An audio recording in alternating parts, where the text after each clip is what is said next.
What's up, everybody? Nick here, back in the caddy, with today's topic being Mary Jane, more specifically, cannabis stocks, and why I believe cannabis stocks are a high growth play for 2021 and going forward.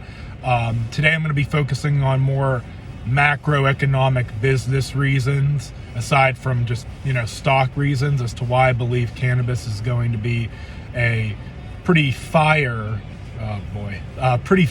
play for 2021 and going forward. Now, as usual, I'm not a licensed financial professional guy. I'm just a dude sitting in his caddy trying to sell you pot. I mean, not like that, the legal way, but, anyways, don't take that the wrong. But anyways, reason number one why I believe cannabis will be a good play for 2021, and that is probably the most important reason. There is much more political support. Democrats now control the White House, House of Representatives, and the Senate. But aside from that, Republicans have become a lot more favorable of cannabis as well. The numbers are something like 96% of Democrats and 40% of Republicans favor having marijuana legal for all uses, both medical and recreational.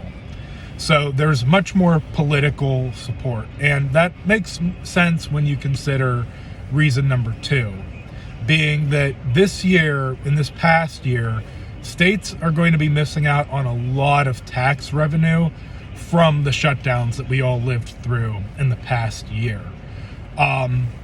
As we know, non-essential businesses were shut down for at least 4 or 5 months. Some places are still shut down, and it's been almost a year.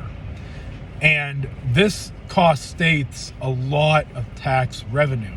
So a good way to make up that tax revenue is by not only legalizing cannabis for medicinal purposes, but for recreational purposes, and taxing it to make up for that lost revenue. And reason number three, and this sort of plays into number two, is the business and job opportunity. Now, also, unfortunately, due to the shutdowns, a lot of small businesses have closed for good. Most notably bars and restaurants, but there's also a lot of gyms that have closed. Movie theaters are dying. Small mom and pop stores and shops have closed. Unemployment still is hovering around, I believe, 7 to 8%, which is, by normal metrics and standards, terrible. I mean, before the shutdown, unemployment was only around 2%. And it's been a year and we're still seeing those high numbers. So by legalizing cannabis completely for medicinal and recreational purposes, you create jobs not only working at dispensaries and growing plants, but also, and Colorado was the first state to really do this. Similar to a bar or a hookah lounge, you have these smoke cafes and lounges where you could meet up with your friends and get stoned. And some people have been critical of this. Now, as far as I know, in Colorado, these places do not serve alcohol and cannabis. That may have changed, but as far as I know, they don't. And the numbers actually, not only did it, as I talked about earlier, boost Colorado's state tax revenue by having these businesses open, but it also led to a decrease in violent crimes that occurred in that time frame of 10 p.m. to 2 a.m. that bars are usually open. It led to a decrease in OVIs, and it led to a decrease in alcohol-related car accidents. So it, in a way, actually made things safer.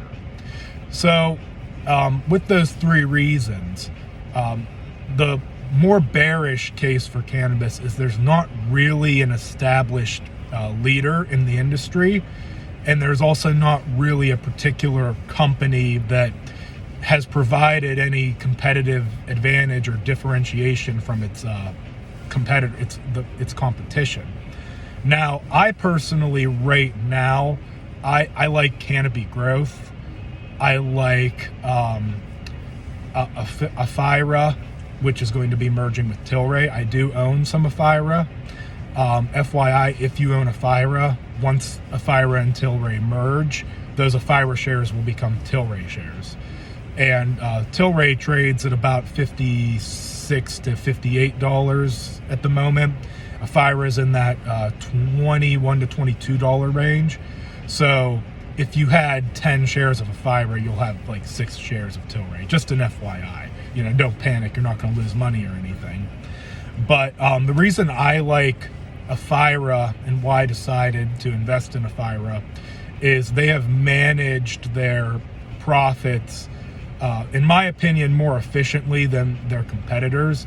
They've actually been profitable compared to like Canopy Growth and Oceagen, or they've been profitable. They are the main cannabis supplier of Germany, who is sort of the economic leader of the European Union. And they do provide cannabis for medical and recreational use. So that's what I was attracted to with Aphira. I've done fairly well on them. As usual, I am not a licensed financial. I'm not telling you to buy Aphira. That's just my play for the situation.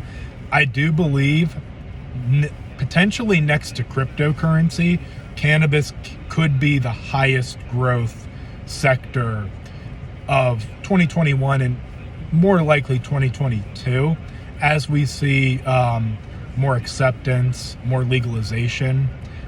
It's going to create a quick pop. A lot of these stocks are cheaper right now because cannabis is still federally illegal.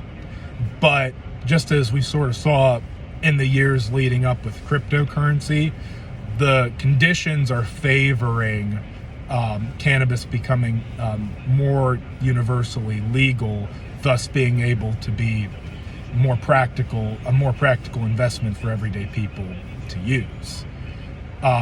I believe you'll see a similar excitement to what we saw with the EV boom, most notably Tesla, but also with Workhorse, Neo, Nikola before they rolled down a hill, But anyways, those are my thoughts. That's why I like cannabis as a play. I will say be careful.